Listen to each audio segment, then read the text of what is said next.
The Alone Jane. In the quiet northern town of France, nestled in the wintry landscape, Jane found herself in her secluded home. Her husband was on a routine business trip, leaving her quite accustomed to the solitude.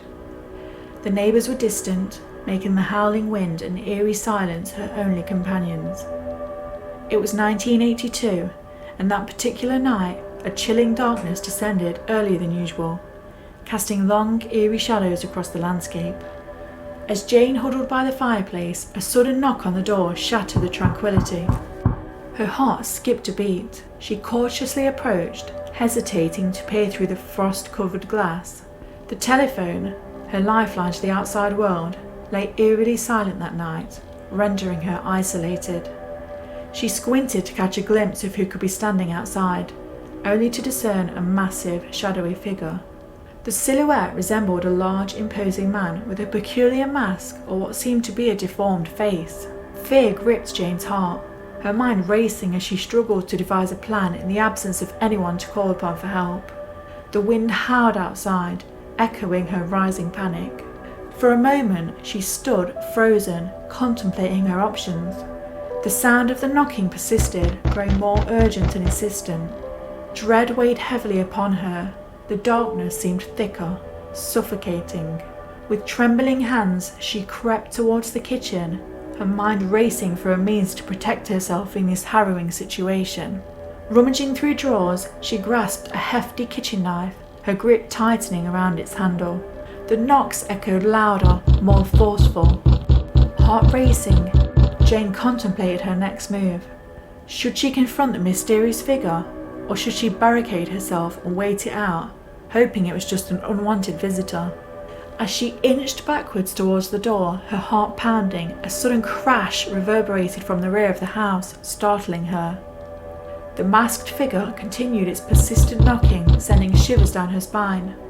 Jane's mind swirled with fear, her options dwindling as the seconds passed. With a surge of fear-fueled adrenaline, she made a split-second decision to bolt the door and take refuge in the cellar, hoping to find a way to contact someone from there. As she descended the creaky stairs, an unearthly wail echoed through the house. Her blood turned to ice, her heart racing uncontrollably. In the dimly lit cellar, her trembling hands reached for an old, dusty radio, hoping against hope that it might somehow connect her to the outside world. Static crackled through the speakers, followed by an eerie silence, intensifying her fear and feeling of isolation. Suddenly, a jarring, otherworldly screech blasted from the radio, causing Jane to drop it in shock. As she bent down to retrieve it, a bone-chilling, distorted face appeared on the reflective surface of the radio, its contorted features a grotesque mockery of humanity.